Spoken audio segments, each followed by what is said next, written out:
There are a lot of things we miss, that we walk right by, that if we could just make a point to see them, would add tremendous value to our lives. There's a saying that your problem is your gift.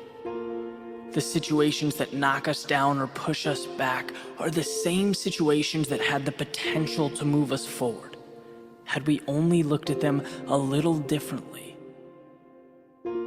Sure, no one's positive all the time, but it's not impossible to see the value in every situation, to take what the world throws at you and turn it into your advantage, into positive energy. Life will always be what you make it, and what you make it is entirely up to you. Life's greatest accomplishments weren't always on some pedestal, always admired. They were built on the back of hardship and difficulty.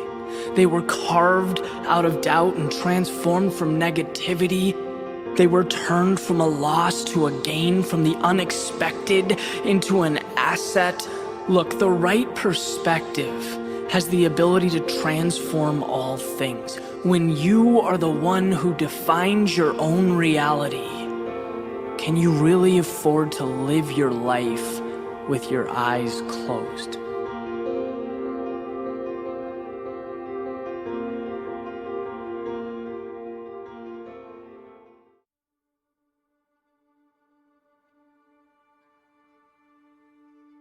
Not too long ago, I shared a few thoughts related to Stoicism with one of the most important messages in my eyes being, you can't always help how you feel. There are biological elements, there are emotions that we as humans simply cannot escape. But what we have control over is how we act, right? What we do amidst the feelings of sadness or anger or despair.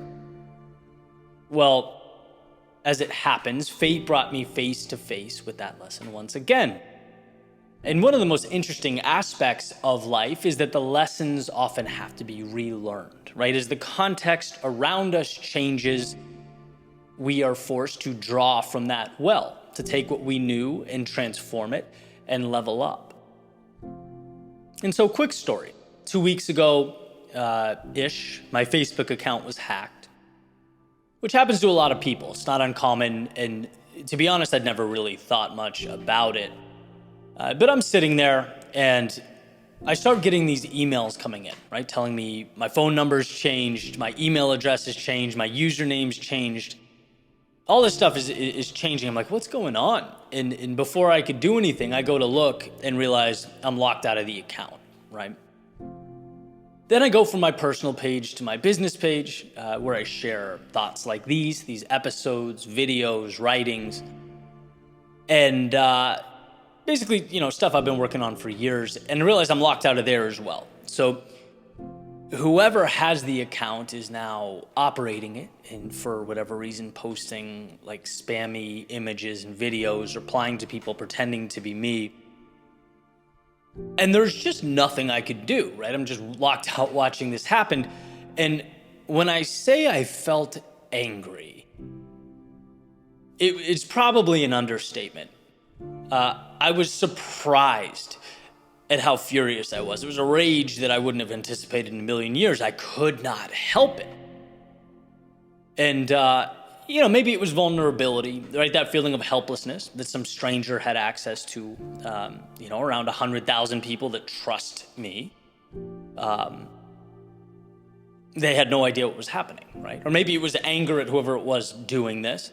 Anger at Facebook for being non-responsive. Maybe a fear that, look, you can work so hard for so long and have something taken away incredibly quickly.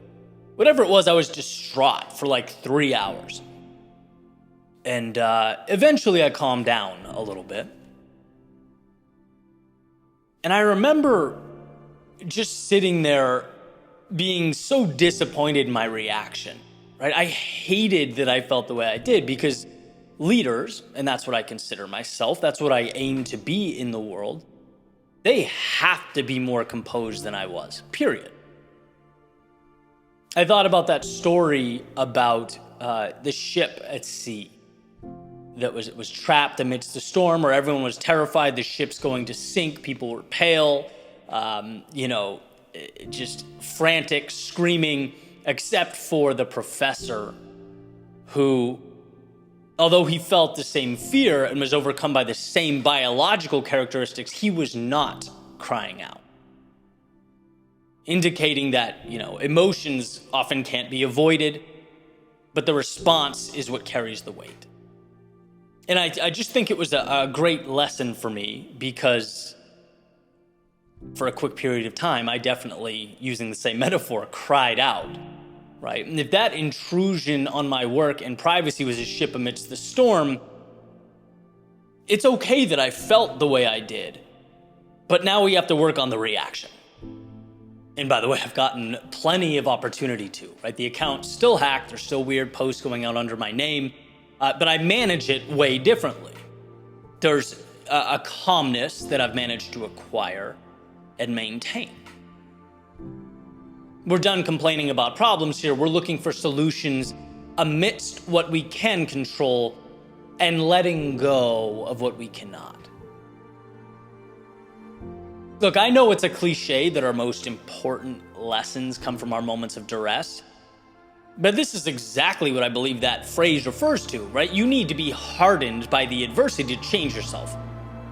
You need to be able to look in the mirror and go, ooh, I didn't like that. I'm not doing that again, right? And it took an embarrassing 3 hours of me being furious and acting irrationally. Okay, fine. But that's a small price to pay for the lesson that I acquired. So I think for someone listening to this, my hope is twofold. One, don't forget that the initial reaction is often, sewn into your DNA. It's okay to feel what you feel when things don't go your way. But also, as you sort through the chaos, know that you have the ability to not only tame it, but make something from it, right? Truly. So that next time something similar arises, you have a blueprint. You'll be a step ahead. You'll find that perspective. Probably realizing, as I have, that it's just not the end of the world anyway. When you're able to eventually step outside your emotions, operate from a point of clarity, a reshuffling of priorities always seems to take place. Look, the storms will come. And if you're pushing and growing and trying to take risks, right, those storms will be numerous. The question isn't will you feel them? The question is, can you get a little better each time at not crying out? Can you improve the reaction? Can you regain composure and stay locked in on what truly matters?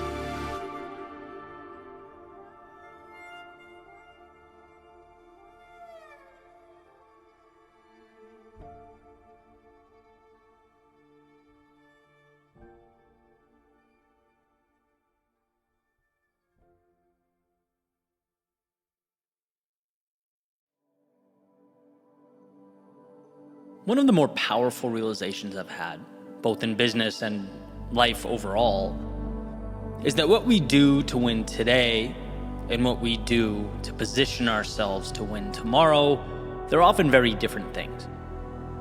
And we've probably all experienced this in some capacity. We get sucked into the cycle of doing, becoming so task-oriented that we don't make time to step back and ask, which direction do I want this ship to go? Because sure, we have to keep it afloat, and we have to keep it afloat now. But also, we have to navigate. The ship's role isn't solely to float, right? It's a transportation mechanism, a vehicle. Where are we going? And so the question becomes, how do we balance the two? I came across an awesome book by Lee Benson called Your Most Important Number. And I'm about halfway through, but already finding a ton of value that I'll be sharing in the future, primarily around positioning your business for success. And one of the first things the book discusses is the difference between what Lee calls eating and dreaming. Eating being the things we need to do now, to take care of matters that are essential for today, the things that need to get done. So using the same metaphor, actions to keep that boat afloat. And then there's the dreaming, which is essentially doing things now that help position the organization for success in the future, down the road.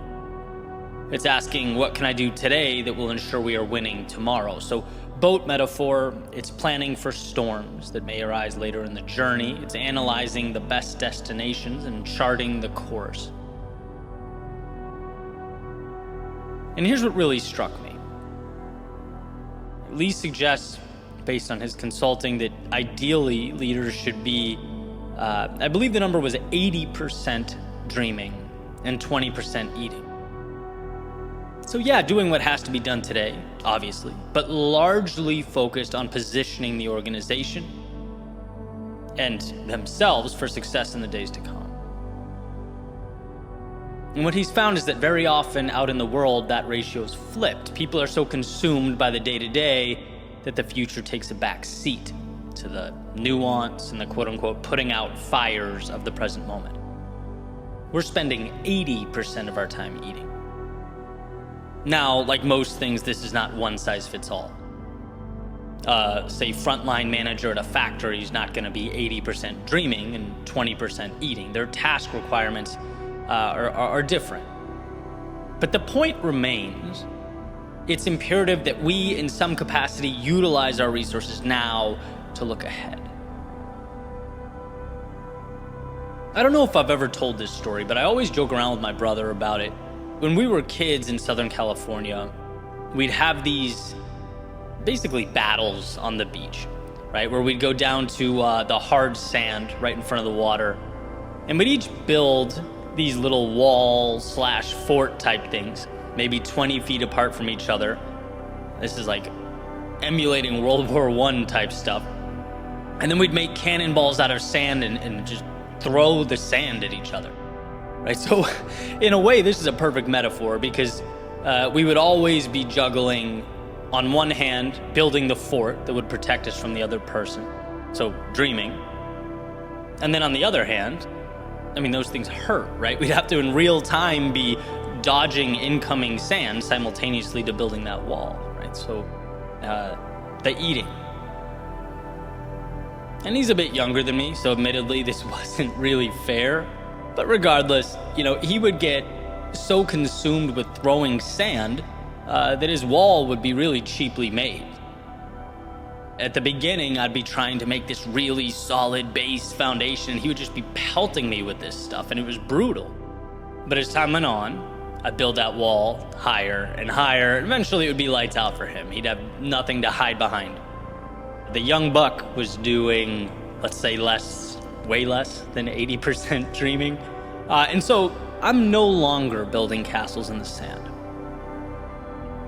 But as Thoreau said, now I'm looking to build them in the air, seeking to bring things into life that are merely ideas and concepts in my head. And naturally, this prompted me to ask, well, what's my ratio now? Because it sure feels like I'm doing a lot of eating.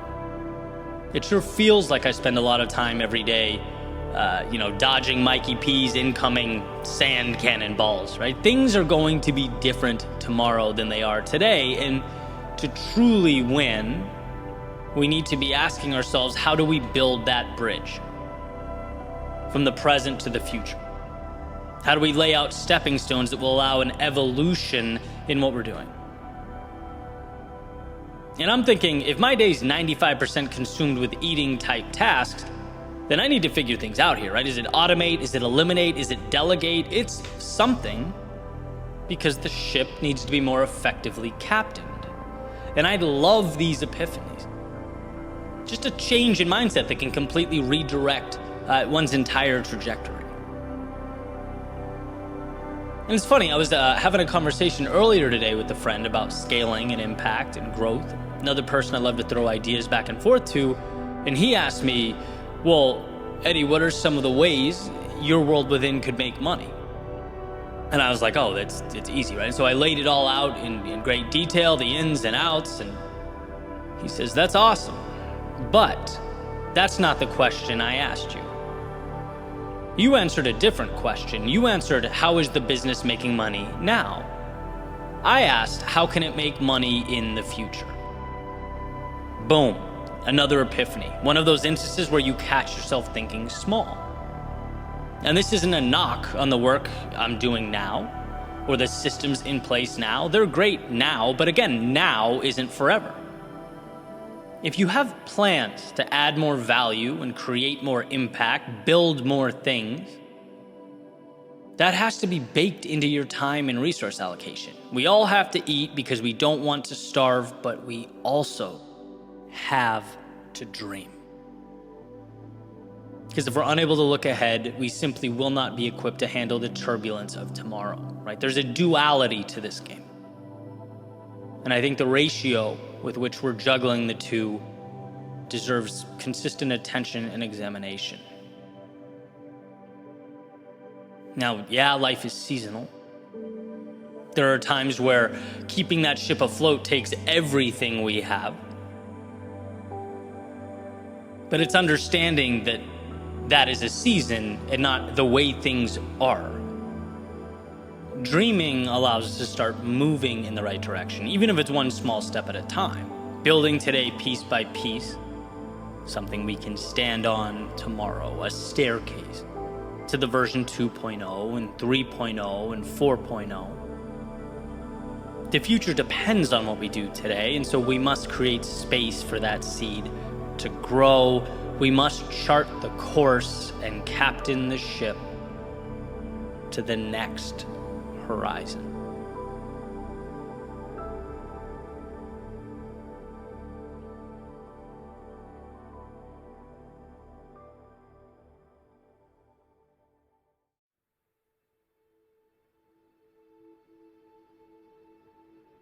It's been almost 2 years since I first read it, and still the main idea from the book, The Courage to Be Disliked by Ichiro Kishimi, deeply resonates with me. The idea that being happy is essentially dependent upon the courage to be disliked.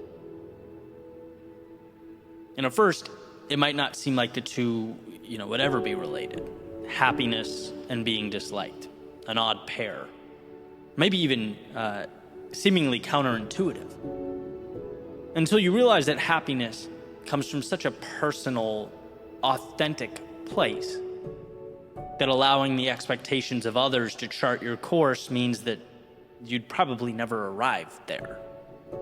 You have to do what's best for you. And doing what's best for you is going to create a divide somewhere. Why? Because everything creates a divide. Everything is subjective.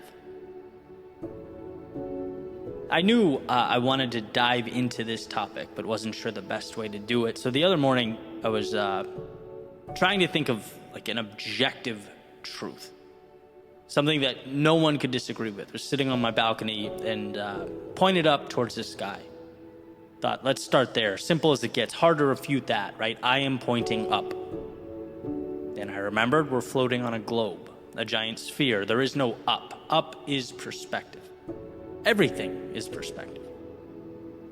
What's the difference between 1 and 2? Some might say it's 1. But technically, there's infinity between 1 and 2. You can have infinite decimals. 1.9999 goes on forever, right? Point being, there's subjectivity when we drill down into even the seemingly obvious truths. Now, the value here is not to go running around, arguing with everyone that there's infinity between 1 and 2. No, there are certain aspects of society that we must adhere to, otherwise we couldn't function together, right? But it's simply to show that you following the path you believe is right for you cannot be rightfully assessed by someone else. It's to place trust in your internal personal judgment. And when people don't understand your infinity, that doesn't mean it's wrong. And by the way, I don't have blinders on to the fact that it's hard to do. In many ways, it goes right up against our lizard brain biological wiring, right? Where fitting in equates to survival and ostracization becomes a death sentence. But we are, fortunately, beyond that. It's in our interest now, and in fact, I think the courage to be disliked is a critical, lifelong journey. I'm better at this than I was 10 years ago, no question. But do I still have a ways to go? Absolutely. There are still things I'm working on every day to let go of. I remember reading in Jefferson's biography about how it was so hard for him to be demonized in the press all the time that it almost dissuaded him from jumping back into politics before his presidential run. Being attacked is a hard thing. But ultimately, he let his beliefs and personal values drive him, his ambition in a lot of ways, and came to see the scrutiny as a cost, decided it was worth the price. Or like I use this all the time, take one of the biggest pop stars of our day, say Justin Bieber. You look at what people are saying about him in the comments of his video, a lot of it's wonderful, some of it's great, sure, but some of it's awful. And that's just the price of anyone putting themselves out there. And again, you think of an inverse scenario. Imagine if he didn't. Imagine if he limited himself or didn't dive fully into what he does because he knew some folks out there would have some bad things to say. Now, we are, for the most part, neither famous politicians nor pop stars. But our worlds contain the same elements at different scale. There are things we're all scared to do or say because of how it will be received. There are parts of ourselves that we repress because we don't know what the feedback will be. We're all scared to fail in some capacity because of how it will look or what others will say about it, which is why being disliked is courageous. As Aristotle has said, the only way to avoid criticism is to do nothing, to say nothing, and be nothing. The opposite of being fully, truly yourself is becoming the manifestation of that quote. It's never pushing yourself, never seeing what you're capable of, never exploring or executing on your dreams, your ambitions. Now, this is speculation, but if I were a gambling man, I'd place everything I own on the idea that when we're old, looking back on our lives, we'll spend less time thinking about who criticized us or disagreed with us than how we spent our days and who we shared them with. Did we live in a way that made us happy, that was meaningful? Because on a sphere, everyone believes they are pointing up. But in actuality, none of us are. We're all merely navigating the subjective universe behind our eyes. So why not truly explore? Why not capture the magic out there before the hourglass runs out of sand? It's hard, sometimes it hurts, it takes all we have, it requires courage. But I think we'll all come to find that the decision to live fully in our authenticity, regardless of whether others agreed, disagreed, or were indifferent, was the best decision that we ever made.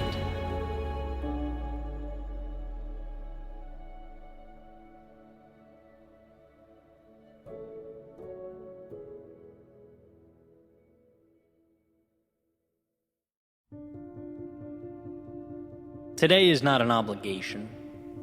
Today is a gift. Why is it important that this distinction comes through loud and clear? Because the same action can differ wildly, depending on what brought it about. Was it an order or a choice? Were we told, or did we arrive there ourselves? And we know this innately. From a child being told to go to his or her room for punishment, that place where they'd gladly be if it wasn't being mandated by angry parents. When we're instructed, being told to, mandated, when we're doing something because we have to, we process this differently than a choice or a conclusion we came to on our own. We think about it differently when it's something we get to do. When I talk about transformative perspective shifts, this was one for me. Going from what's expected of me, how do I not mess this up? What would make me look like the person I'm supposed to look like? To instead understanding that, listen, today is a gift and I'll never get it back. A series of opportunities and decisions. A choose your own ending story waiting for me every day as the sun comes up and my eyes open. To me, the difference is more than semantics. The difference is between feeling free and going into autopilot so that I mitigate mistakes and blend in. That's not freedom. That's becoming a prisoner of your own making. You can walk the same road and see it differently every time. You can take in the same event and come away with very different interpretations of it. All depending on the role you chose to give yourself as you walked down the path or peered in at the event.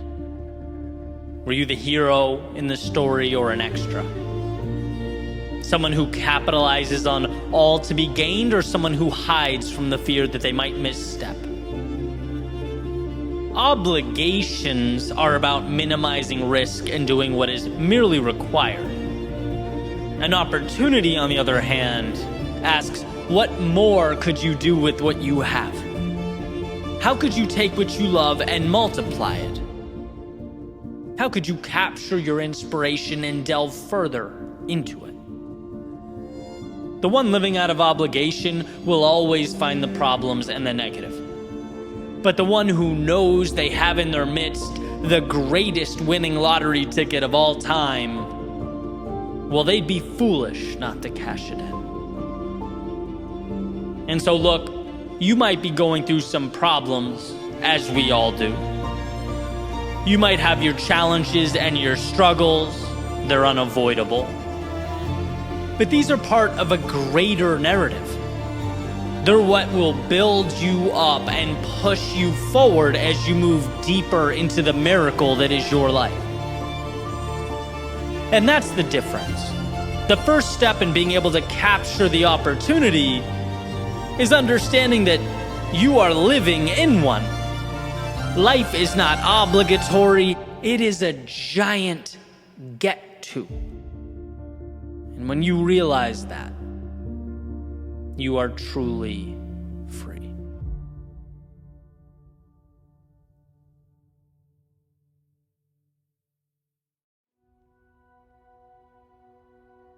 You know, one of the hardest things to do is to walk away from a situation that's just okay. That's fine, it's doable, livable. There's an idea that the enemy of great isn't its inverse. The enemy of great is not average or insignificant or, I don't know, throw in any similar word. No, the enemy of great is good. Why? Because it's incredibly easy to rationalize good. It's incredibly easy to sit back and tell yourself, hey, things aren't currently broken, so why touch them? Leave it alone. That's why it's a dangerous place to be. Comfort doesn't, on its own, initiate action or evolution. There has to be some sort of stressor to ignite the flame. And I'll get a response, every now and then, truly in good faith, asking, well, what's wrong with average? Why can't I just be? Not everyone can be LeBron James or Adele or Denzel Washington. Eddie, this convo sends people down a path of false hope. Well, hear me out. Because I'm certainly not saying everyone can be LeBron James. But they can most definitely be LeBron James in their own world. And instead are settling for some sort of bench role. I'm not saying if you're not a movie star making $20 million a film, you've lost. I'm merely pointing out that perhaps you haven't even found the courage to star in your own movie. the one that is your life.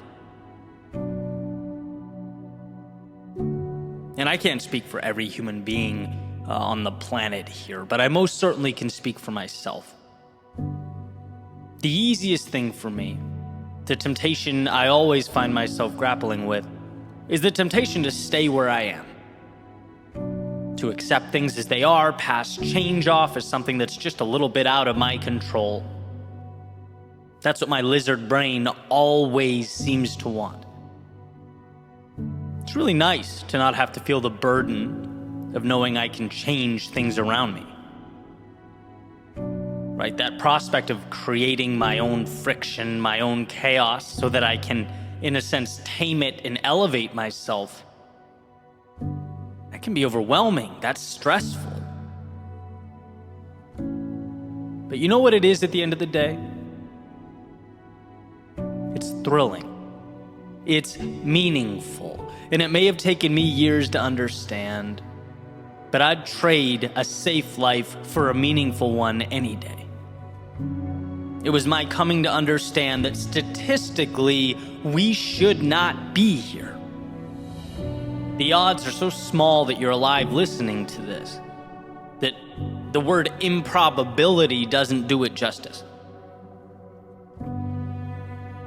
It's a miracle in every sense of the word. And so, what do we do about that?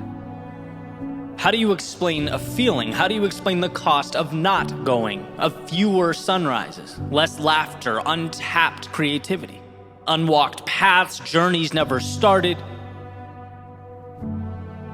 You can't. Which is why you have to go. Good is not detrimental because it's insufficient. It's detrimental because it gives you just enough to make stepping out into the world feel illogical.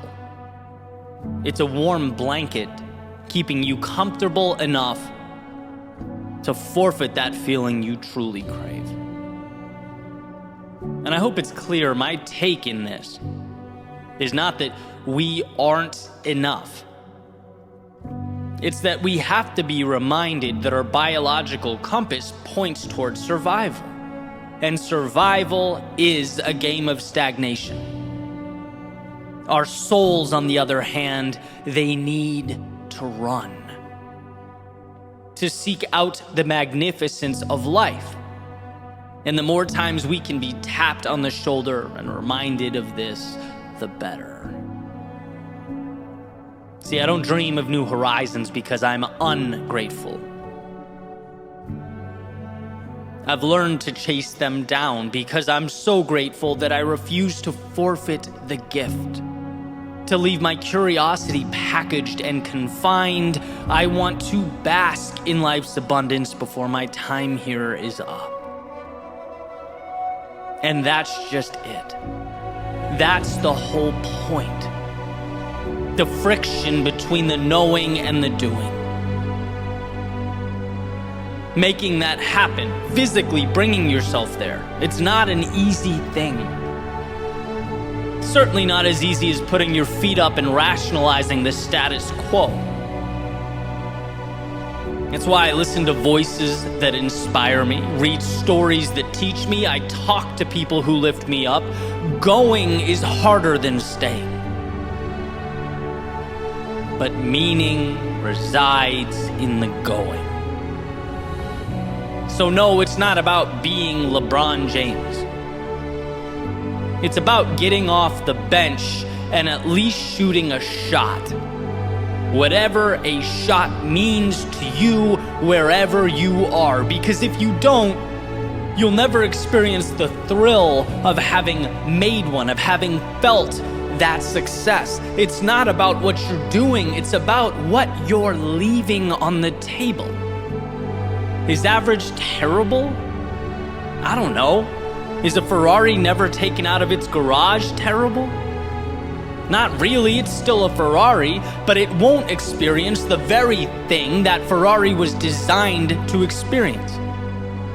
Again, how do you quantify that? You can't. Not until you go. So here's to stepping out of whatever the present definition of normalcy is in your world. Maybe not frantically changing the world around you, but certainly questioning the good, questioning yourself, questioning the road you're on. Has the routine overshadowed the reason you put the routine into place? Has the way things are come to outweigh the way you'd like them to be? Has good become a distraction, misdirecting you away from both life's brilliance and your own?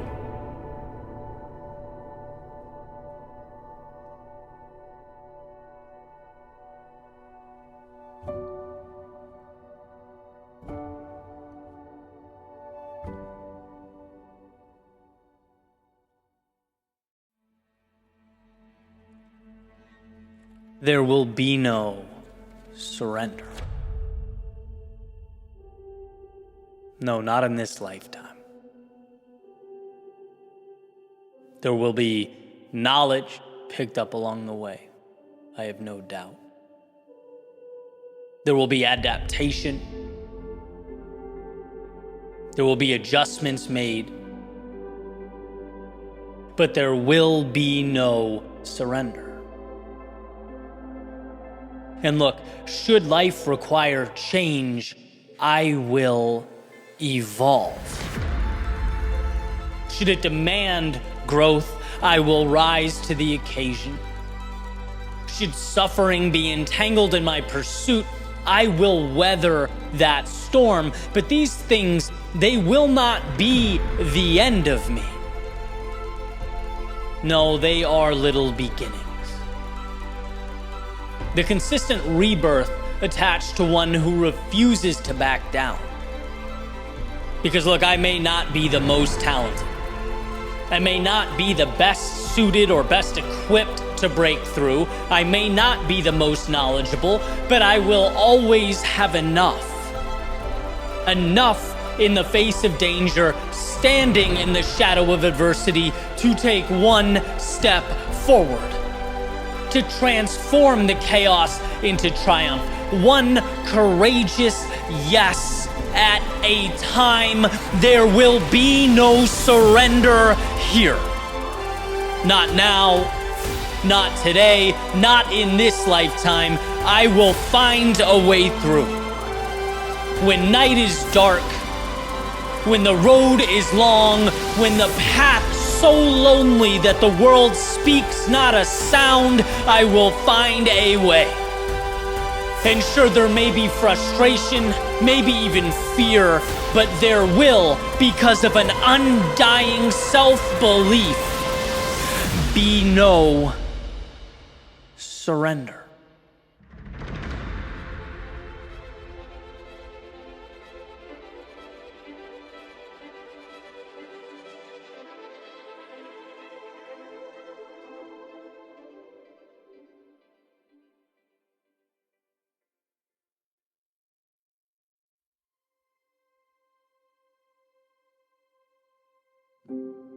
We spend a lot of time and we exhaust a lot of effort looking for that so-called edge, capturing the little changes or advantages that add value and ultimately push us closer to where we want to be.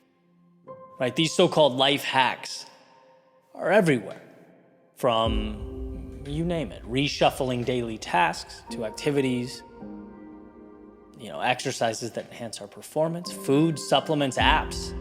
The list goes on. And I'm speaking broadly here intentionally because that quote-unquote edge could mean a million different things to a million different people.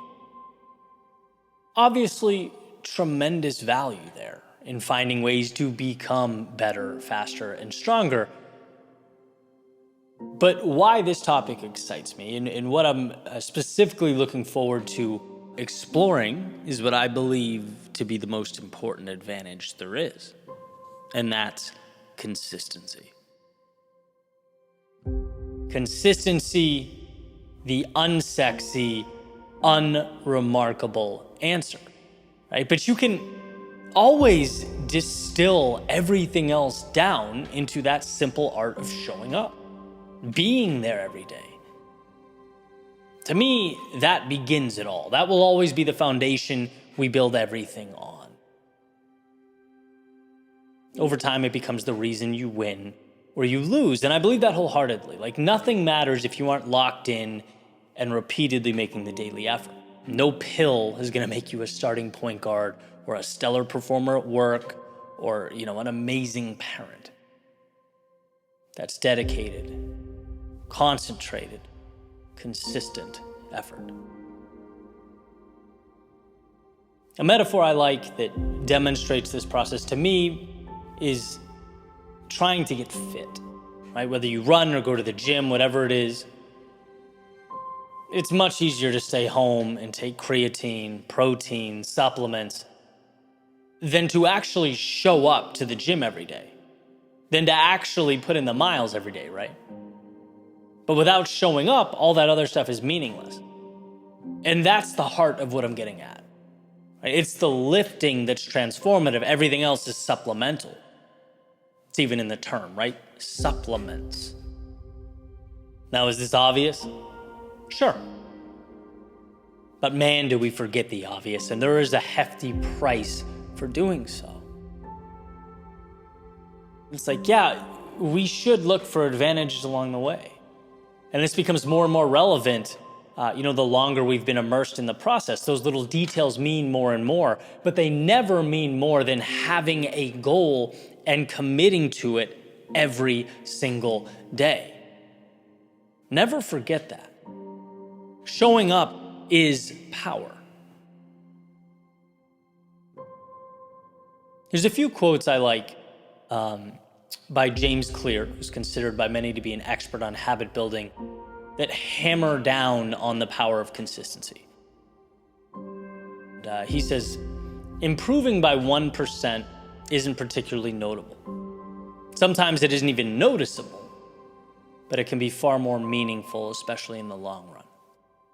Right? It goes on to say, if you can get 1% better each day for 1 year, you'll end up being 37 times better by the time you're done.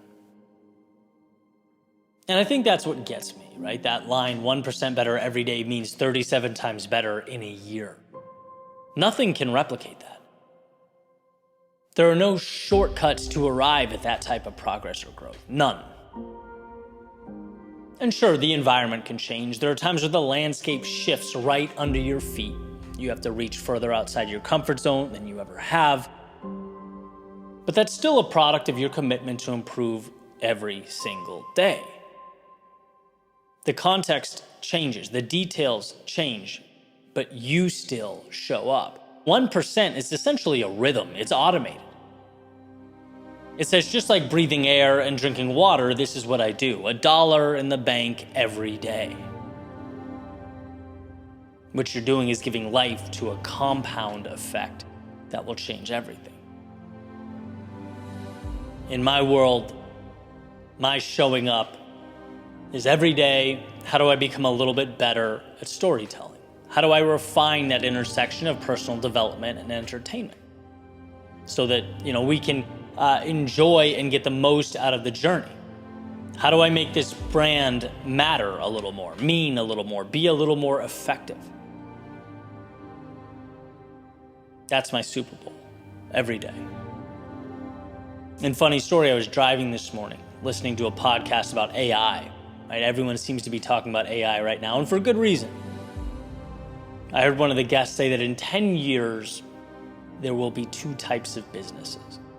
Those that successfully leverage AI and those that failed and are no longer in existence. Right? It's a hypothesis, obviously, but it's eye-opening. Right? AI is going to change everything. And I had to check my initial instinct that was honestly, oh, here we go, right? Another way for people to cut corners and cheat. And I had to pause and think about it. Like, that's just a terrible way to look at a new technology. That's a scarcity mindset. Instead, think about the opportunity. Remind yourself that you show up every day with the same mission and the same goal. You'll earn that 1% every day, and this is just another supplement to your growth. Right? Utilized correctly, at least in the current moment, this is whey protein or creatine for your lifting at the gym, so leverage it, right? That's all. Same with any new technology. And there was comfort there. There was comfort in looking back at thinking, look at all the previous technology, its evolution. Look at the social platforms, how we interact now. Through it all, the changes, the highs, lows, ups and downs, you showed up. You held on to that North Star and over again made necessary adjustments. Right? That commitment has been everything. YouTube's algorithm changes did not kill me. It ended up making me a better storyteller, writer, speaker. COVID, pushing my live speaking engagements aside for a while, causing me to further digitize my business model, that didn't hurt me. It made the brand bigger. Short form content, blasting off onto the scene, TikToks, IG Reels, that didn't hurt me. It forced me to be smarter and more thoughtful about how to integrate short-term content into my long-form content, how to make them work together. It ended up being an advantage. Right? The bottom line being, when you are consistent, when you show up for your thing, no matter what changes are occurring, no matter what's happening externally, when you're there for your mission, that allows you to make whatever little changes need to be made along the way. Being there for yourself, committing to the twists and turns is everything. And it may be extreme to say, especially in such a rapidly changing environment right now, but my mentality is, who cares? Who cares about all the detail and the minutia and the externality? Who cares? You know what matters. You know what you're here to do, so keep that front and center. Simplicity being the ultimate sophistication doesn't get simpler. Show up. Never let that 1% that James Clear talks about out of your sight. And then make the adjustments as necessary. Integrate the life hacks and the tech evolutions. Right? Fighting for that 1% every single day becomes 37 times better in a year. Think about how powerful that is. Let the world argue over this and that. Let them be on this path versus that path. Your strength is in trusting yourself to adjust along the way. But knowing that through it all, you will be there every morning when the sun comes up, the light moves through your window, you'll wake up committed to being a little better than you were yesterday. And that's why through it all, the turbulence, the highs, the lows, the ups and the downs, you will still be standing there, ready for whatever comes next.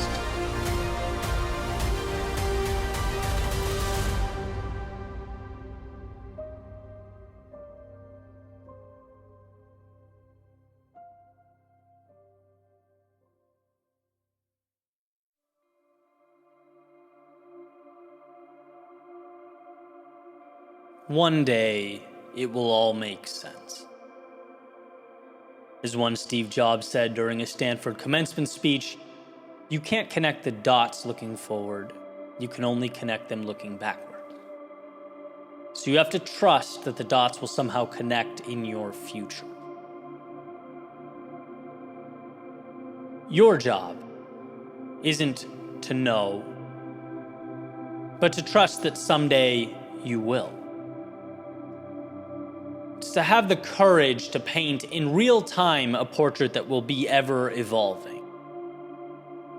It's the strength to be wrong, the resolve to rise to your feet time and time again. Because one day, it will all make sense. And you'll see. You'll see that the roundabout, often confusing, unpredictable road you walked was the road you had to take. It made you who you are. And you'll see that all those challenges forced you to become someone that you, at one point in your life, never dreamed you could become. You'll see that those people in your life, the ones you clung to, the ones you saw as permanent fixtures in that ever-evolving story, they were merely temporary, supporting characters, there to teach you about yourself and the world before exiting stage left. You'll see that the scariest things weren't the failures looming around every corner. They were the magic never created for fear of what lurked around those corners. You'll see that dropped into the heart of even the most violent storms, the darkest of nights, you always had enough to get out. Sometimes the steps were too small and the progress too unremarkable to notice, but those clouds, at one point or another, always ended up behind you. In life, the game itself becomes the instruction manual. To understand, you have to play.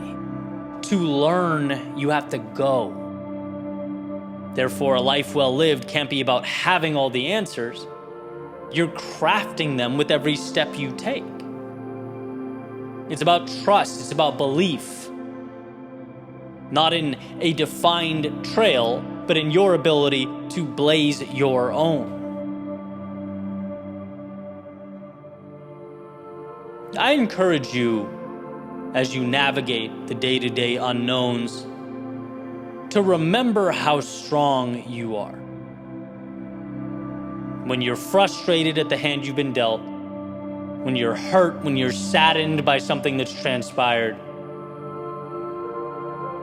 remember that you can handle it, that there's meaning in the pain, in the chaos, right? Because I know our default isn't to smile and mentally transport to the value that the pain will someday bring, right? I get it.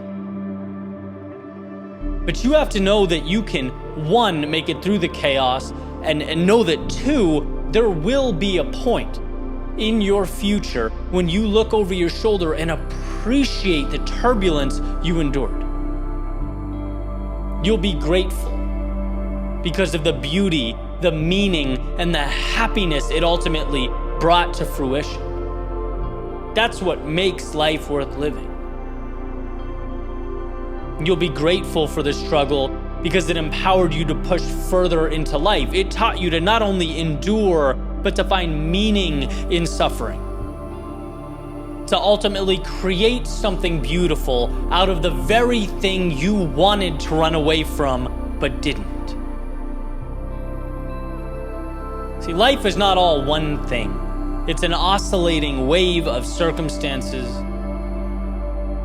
And you'll see at some point that every second mattered, in the sense that it gave you exactly what you needed most when you needed it.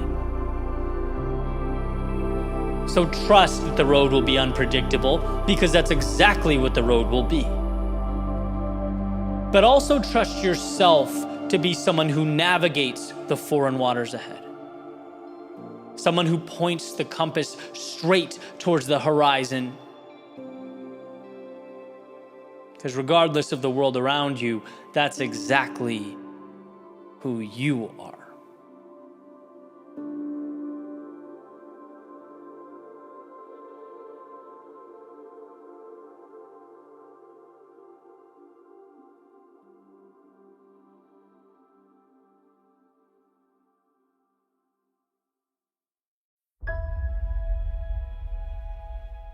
Hope. That bridge that connects the present to a more ideal world. The idea that no obstacle is too big to overcome, no situation too dire to emerge victorious, and that you are never confined to how things are. FDR has said, "We have always held to hope. The belief, the conviction that there is a better life a better world beyond the horizon. Why does this matter? Well, to put it simply, before one can leave the situation they are in, they have to believe there is another path worth taking. It's not always seeing, but trusting. It's a tale of two components. One, the belief that something better is out there. And two, the belief that you are strong enough to bridge that gap to create that world.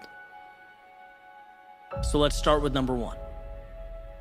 There was a study done by Kurt Richter in the 1950s, and he used rats.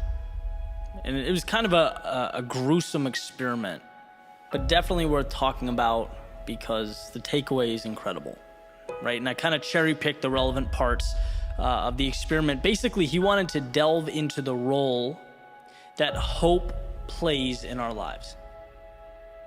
And what he would do is he would drop rats into a jar of water and observe. See how long they would swim before they drown. And for the most part, these rats would swim for a minute or two and then ultimately give up, right? There was this innate feeling of hopelessness. But then he made a change, and when they were close to drowning, he'd reach in, he'd pick them up, he'd hold them for a little while.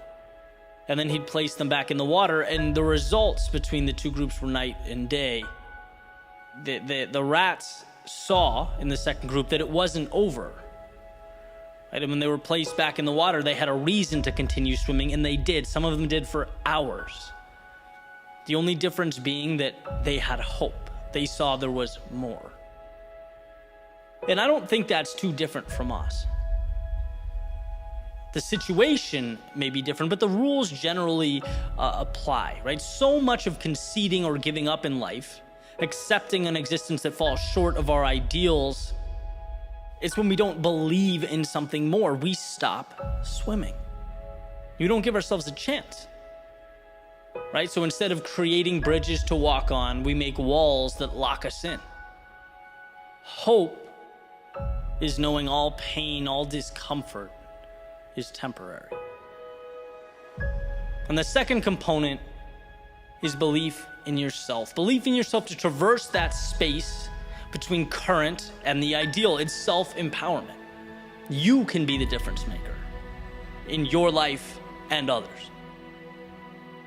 And it's funny, the other day after reading about the Richter experiment, I was sitting at a friend's house with my laptop, kind of trying to figure out what to make of it, right? Because the idea of hope I knew was powerful, and then I wanted to share that story. I wanted to write something that would highlight its value, but it seemed kind of unfinished or simply part of an explanation. I'm sitting there thinking about it, and I hear this loud bang over and over again, and I get up and I run to the back of the house, right, to make sure everything's fine, see what's going on.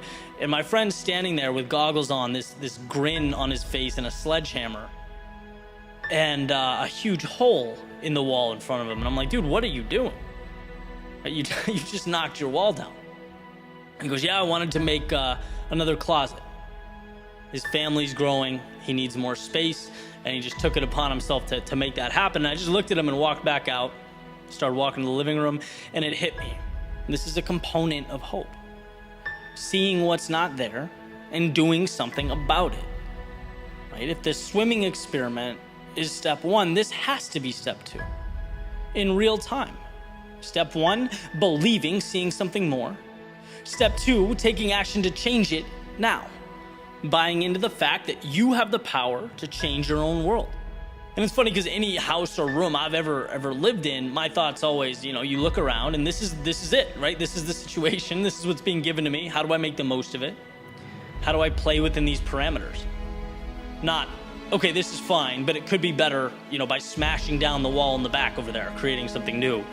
And, obviously the message here isn't about home maintenance. Right? This is about taking a sledgehammer to the places in your life in which you are not content, so that you can build in its place something that matters. You look around to your left, to your right, and you're unhappy. That's not the end of the story. That's the beginning of the story. That's where the wheels hit the road. In other words, it's looking at life with the lens, with the freedom of knowing things don't have to be what they are. They don't have to stay the same until the universe changes them. No, they can be what you make them. And what life teaches us again and again is that walls can be stepped over. No's can become yeses. Impossibles can become commonplace. But first, there must be hope. There must be an understanding that your world is a 10,000-foot view of all the little stories you tell yourself and the narratives you believe. See, every day when you wake up and take your first steps, breathe your first breaths, know that nothing simply is. No, it is simply chosen and can be remade. That's what makes life such a beautiful thing. It's flexibility, it's promise to provide what has been relentlessly sought out.